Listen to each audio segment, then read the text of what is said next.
तो कैसे हैं आप सभी। स्वागत है आप सभी का एक बार फिर से मेरे यूट्यूब चैनल में। तो आज की वीडियो में हम यहाँ पे देखेंगे तो जो हमारी यहाँ पे एक सीरीज़ चल रही थी उत्तराखंड एडवांस एमसीक्यू, जिसमें हम यहाँ पे न्यू पैटर्न के आधार पर क्वेश्चनों को यहाँ पे सॉल्व कर रहे थे डिटेल्स नोट्स में। ठीक है, यानी कि प्रत्येक जो क्वेश्चन होगा उसको हम यहाँ पे डिटेल में देखेंगे। तो चलिए यहाँ पे शुरू करते हैं। आज का यहाँ पे हमारा पहला क्वेश्चन है, शिवालिक पर्वत श्रेणी का निर्माण काल क्या है। ठीक है, तो शिवालिक पर्वत श्रेणी का जो निर्माण काल है जो निर्धारित हुआ है वो है यहाँ पे मध्य मायोसीन से लेके निम्न प्लाइस्टोसीन युग में। ठीक है, शिवालिक पर्वत श्रेणी का यहाँ पे निर्माण हुआ था। जो यहाँ पे शिवालिक पर्वत श्रेणी है तो यह हिमालय का सबसे बाहरी यानी कि सबसे दक्षिणी पर्वत श्रेणी है। ठीक है, और शिवालिक श्रेणी को जो औसत जो है इसका 10 से 20 किलोमीटर तक है। ठीक है, और इस क्षेत्र में भूस्खलन और भारी कटाव के कारण यहाँ पे गहरी घाटियाँ पाई जाती हैं। जो यहाँ पे चौड़ाई है, ठीक है, शिवालिक श्रेणी की जो यहाँ पे चौड़ाई है तो 10 से 20 किलोमीटर इसकी यहाँ पे चौड़ाई है। ठीक है, अगर यहाँ पे ऊंचाई की बात करते हैं तो 700 से लेके 1200 मीटर के बीच यहाँ पे इसकी ऊंचाई है। ठीक है, जो शिवालिक क्षेत्र है तो यहाँ पे जीवाश्म देखने को जो यहाँ पे शिवालिक क्षेत्र है तो इसको भावर के उत्तर का क्षेत्र भी इसको कहा जाता है। ठीक है, और यह हिमालय का सबसे नवीन भाग है, इसीलिए इस क्षेत्र को हिमालय का पाद भी इसको कहा जाता है, या बाह्य हिमालय भी इसको कहा जाता है। ठीक है, जो शिवालिक क्षेत्र है तो इसका पुराना नाम क्या है, तो इसका जो पुराना नाम था वो था यहाँ पे मैनाक पर्वत के नाम से जाना जाता है। नेक्स्ट यहाँ पे हमारा क्वेश्चन है, शिवालिक क्षेत्र राज्य के कितने जिलों में विस्तृत है। तो ये राज्य के 7 जिलों में विस्तृत है। ठीक है, यह हिमालय का सबसे नवीनतम भाग माना जाता है। इसकी जलवायु गर्म और आर्द्र है और यहाँ पे वार्षिक जो वर्षा होती है तो 200 से 250 सेमी यहाँ पे वर्षा होती है। ठीक है, इसके अलावा खनिज की दृष्टि से सबसे महत्वपूर्ण शिवालिक क्षेत्र को ही माना जाता है और यहाँ पे भूस्खलन व भारी कटाव के कारण गहरी घाटियाँ यहाँ पे देखने को मिलती है। नेक्स्ट यहाँ पे हमारा क्वेश्चन है घररू, वच्यात, कल्याणधन, केरू। तो ये जो हैं ये एक प्रकार के कर हैं। तो ये जो कर हैं ये किस राजवंश से संबंधित है। ठीक है, तो जो गोरखा थे गोरखा वंश से ये संबंधित है। यहाँ पे जो वक्ष्यात कर है तो ये एक प्रकार का बख्शीश कर था। ठीक है, दूसरा यहाँ पे था कल्याणधन कर, तो ये ज़मीन से प्राप्त होने वाले धन, यानी कि जो ज़मीन में गड़ा हुआ जो धन प्राप्त होता था तो उस धन से यहाँ पे जो गोरखा यहाँ पे अपना हिस्सा लेते थे। तो एक प्रकार का ये धन पर टैक्स लगने वाला एक कर था। ठीक है, तीसरा जो यहाँ पे है केरू कर, तो ये एक प्रकार का धार्मिक कर है, यानी कि अगर यहाँ पे कोई धार्मिक कार्य या सामूहिक रूप से कोई कार्य हो तो उस समय ये यहाँ पे कर लिया जाता था। एक था यहाँ पे घरेलू कर। ठीक है, ये जो घरेलू कर है इसको अठन्नी कर भी कहा जाता है। क्यों कहा जाता है, क्योंकि ये हर घर से लिया जाने वाला एक घर था और प्रत्येक घर से ये अठन्नी यहाँ पे अठन्नी कर लेते थे। ठीक है, तो इसीलिए इसको अठन्नी कर भी कहा गया है। नेक्स्ट यहाँ पे हमारा क्वेश्चन है, 1830 में किस अंग्रेज अधिकारी को चाय के बारे में ज्ञान प्राप्त करने के लिए चीन भेजा गया था। तो ये भेजा गया था यहाँ पे फॉर्चून को। ठीक है, तो फॉर्चून को कब भेजा गया था चीन, 1838 में। ठीक है, अंग्रेज अधिकारी था ये और इसको चाय के बारे में ज्ञान प्राप्त करने के लिए चीन भेजा गया था। नेक्स्ट हमारा क्वेश्चन है, चीनी चाय विशेषज्ञ एसाई बांग गढ़वाल कब आया था। तो एक था यहाँ पे चीनी चाय विशेषज्ञ, ठीक है, जिसका नाम था एसाई बांग। तो ये गढ़वाल में कब आए थे, तो 1950 में ये गढ़वाल आए थे ईस्ट इंडिया कंपनी के आमंत्रण पर। यहाँ पे चाय संबंधित कुछ अन्य क्वेश्चन हैं, उनको भी हम यहाँ पे देख लेंगे। तो पौड़ी के निकट गडोली में एक सरकारी चाय फैक्ट्री की स्थापना होती है। ठीक है, कब होती है, 1864 में होती है, डीए चैफिन ने की थी। इसके अलावा 1851 में गढ़वाल की जो सभी 6 नर्सरियाँ थी, ठीक है, तो ये सरकार के प्रबंधन में आती थी। ठीक है, चाय की यहाँ पे 6 नर्सरियाँ थी, तो ये सरकार के प्रबंधन में आती थी। उसके बाद 1864 में जैमसन ने चाय उद्यानों को, जो चाय के बागान थे, इनको निजी क्षेत्र में दे दिया था। नेक्स्ट यहाँ पे हमारा क्वेश्चन है, किस वर्ष कुमाऊं गवर्नमेंट गार्डन के वन्य व फलदार पेड़ों का प्रथम कैटलॉग प्रकाशित किया गया? तो प्रथम कैटलॉग प्रकाशित किया गया यहाँ पे कुमाऊं गवर्नमेंट गार्डन के लिए तो 1893 और 95 के बीच में किया गया था। ठीक है, दूसरा यहाँ पे जो दूसरा कैटलॉग था तो वो यहाँ पे 1899 में किया गया और उसके बाद यहाँ पे 1924 में किया गया था। नेक्स्ट यहाँ पे हमारा क्वेश्चन है, अंग्रेजों द्वारा किस वर्ष रानीखेत में पायरेथरम के फूलों की खेती शुरू की गई थी? तो ये की गई थी 1944 में। ठीक है, 1944 में शुरू होती है और उसके बाद 1946 में इसको बंद कर दिया गया था। जो यहाँ पे पायरेथरम के जो फूल थे तो ये मच्छरों को मारने के लिए इससे दवाई बनाई जाती थी। ठीक है, और उस समय इसको कहाँ से मंगाया गया था? तो केन्या से इसको मंगाया जाता था। नेक्स्ट यहाँ पे हमारा क्वेश्चन है, चंपावत के देवीधुरा से प्रागैतिहासिक समाधियाँ मिली हैं, जिनकी खोज की थी तो किसने की थी?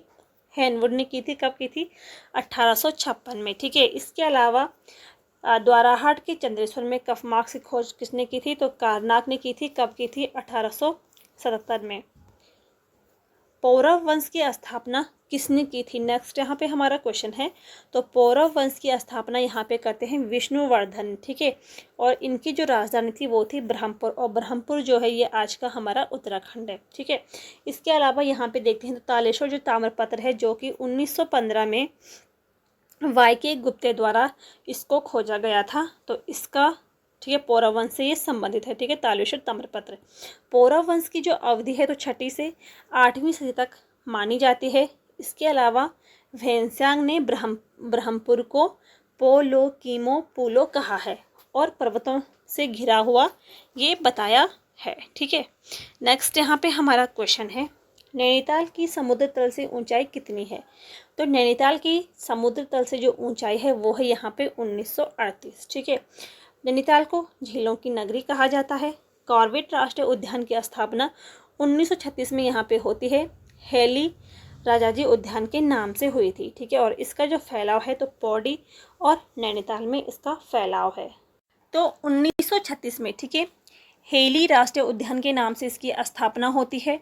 इसके बाद यहाँ पे 1986 में ठीक है 1986 में इस पर एक डाक टिकट भी जारी होता है। ठीक है, आज़ादी के बाद इसका नाम रामगंगा नेशनल पार्क रखा गया और 1957 में ठीक है 1957 में कॉर्बेट राष्ट्रीय उद्यान इसका नाम रखा गया था। इसका जो क्षेत्रफल है तो 520.82 वर्ग किलोमीटर इसका क्षेत्रफल है। फैलाव जैसा कि हमने देखा कि पौड़ी गढ़वाल और नैनीताल में इसका फैलाव है। ठीक है, पौड़ी में इसका जो फैलाव है तो लगभग 312 ठीक है 312 किलोमीटर है और नैनीताल में इसका 208 किलोमीटर इसका फैलाव है। इसका जो प्रवेश द्वार है वो रामनगर ढिकाला को माना जाता है। ठीक है, और भारत का पहला टाइगर रिजर्व कब बना था? तो 1973 में बना था। स्पेशल टाइगर प्रोजेक्ट फोर्स का गठन कब हुआ? तो 2013 में हुआ और यह भारत का ही नहीं बल्कि एशिया का सबसे बड़ा राष्ट्रीय उद्यान है। नेक्स्ट यहाँ पे हमारा क्वेश्चन है, कस्तूरी किस मिर्ग में पाया जाता है? ठीक है, जो कस्तूरी है तो ये एक नर मिर्ग में पाया जाता है जो कि 1 वर्ष से अधिक का हो। ठीक है, तो 1 वर्ष से अधिक के नर मिर्ग में पाया जाता है कस्तूरी। ठीक है, और एक बार में इससे सिर्फ 30 से 45 ग्राम कस्तूरी प्राप्त होता है और 3-3 साल के अंतराल में प्राप्त किया जा सकता है कस्तूरी। ठीक है, कस्तूरी मृग जो है ये हमारा राजकीय पशु है। नेक्स्ट यहाँ पे हमारा क्वेश्चन है, लोक गायक झूसिया दमाई पर शोध ग्रंथ किसने लिखा था?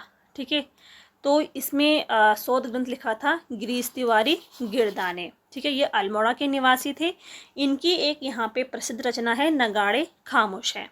इसके अलावा इनकी एक कुमाऊनी कविताओं का संग्रह है, तो शिखरों के स्वर के नाम से। ठीक है, इसका प्रकाशन कब हुआ था? तो 1968 में ये प्रकाशित हुई थी। इनका एक कुमाऊनी होली गीत भी है। ठीक है, इम्पोर्टेंट है, रंगडारी दियोहो अलवेलियन। तो ये क्या है? ये एक कुमाऊनी होली है, कुमाऊनी होली गीत है। ठीक है, नेक्स्ट यहाँ पे हमारा क्वेश्चन है, मनोहर श्याम जोशी को किस रचना के लिए साहित्य अकादमी पुरस्कार से सम्मानित किया गया? तो क्या आप इनकी एक रचना थी, इसके लिए इन्हें साहित्य अकादमी पुरस्कार से सम्मानित किया गया। नेक्स्ट क्वेश्चन है, उत्तराखंड ग्राम्य विकास एवं पंचायती राज संस्थान कहाँ स्थित है? तो ये रुद्रपुर में स्थित है। ठीक है, ग्रामीण और कृषि विकास समिति की स्थापना 1995 में कहाँ पे हुई थी? तो हल्द्वानी में हुई थी। ठीक है, इसके अलावा हल्द्वानी में वन पंचायत प्रशिक्षण अकादमी भी स्थित है। नेक्स्ट यहाँ पे हमारा क्वेश्चन है, उत्तराखंड को कुल कितने भौगोलिक क्षेत्रों में बांटा गया है? तो उत्तराखंड को कुल यहाँ पे 8 भौगोलिक क्षेत्रों में बांटा गया है। ठीक है, कौन कौन से हैं? गंगा का मैदानी क्षेत्र, तराई क्षेत्र, भावर क्षेत्र, शिवालिक क्षेत्र, दून या द्वार क्षेत्र, लघु या मध्य हिमालय क्षेत्र, बृहत या उच्च हिमालय क्षेत्र और ट्रांस हिमालय क्षेत्र। तो इन 8 भागों में उत्तराखंड के भौगोलिक क्षेत्रों को यहाँ पे बांटा गया है। नेक्स्ट यहाँ पे हमारा क्वेश्चन है, सुरकंडा मेला का अवसर किस अवसर पर ये आयोजित होता है? ठीक है, तो सुरकंडा जो मेला है ये गंगा दशहरा को आयोजित होता है टिहरी जनपद में। ठीक है, नेक्स्ट क्वेश्चन है कि देवप्रयाग का प्राचीन नाम क्या था? तो देवप्रयाग का प्राचीन नाम था सुदर्शन क्षेत्र और इंद्रप्रयाग के नाम से जाना जाता है। ठीक है, नेक्स्ट यहाँ पे हमारा क्वेश्चन है, एलोरा के कैलाश मंदिर जैसा एक हथिया देवाल का निर्माण किस चंद राजा ने करवाया था? तो बाज बहादुर चंद ने कराया था। आगे यहाँ पे देखते हैं हमारा क्वेश्चन। हाँ, तो ये यहाँ पे क्वेश्चन है हमारा, पूत आपणों न्याय बिरानों का तात्पर्य क्या है? तो ये यहाँ पे एक कुमाऊनी ये मुहावरा है। ठीक है, कुमाऊनी यहाँ पे मुहावरे हैं, उनको हम देखते हैं। तो पूत आपणों न्याय वीरानों का यहाँ पे क्या तात्पर्य, यानी कि इसका क्या अर्थ है? इसका अर्थ है यहाँ पे अपराध का दंड सभी को समान रूप से भुगतना पड़ता है। ठीक है, तो चाहे वो अपना हो या वो पराया हो। नेक्स्ट है यहाँ पे, आगो जसोन छारो जैसो, ये इससे क्या अभिप्राय है? तो आगो जसोन छारो जैसो। ठीक है, तो व्यक्ति की यहाँ पे कोई पहचान नहीं होती है। नेक्स्ट है कि कने कने कोण करण का अर्थ क्या है? कने कने कोण करण का जो अर्थ है कि छोटी बात को भी बढ़ाकर बड़ी समस्या बनाना। ठीक है, तो ये थे यहाँ पे कुछ आज के क्वेश्चन। अगर आपको यहाँ पे वीडियो पसंद आई हो तो वीडियो को लाइक ज़रूर करें, शेयर करें और चैनल पे नए हैं तो चैनल को सब्सक्राइब भी करें। अगर यहाँ पे आपको किसी क्वेश्चन में कोई डाउट लगता हो तो आप उसको कमेंट करके यहाँ पे बता सकते हैं। तो मिलते हैं नेक्स्ट वीडियो में, तब तक के लिए थैंक यू।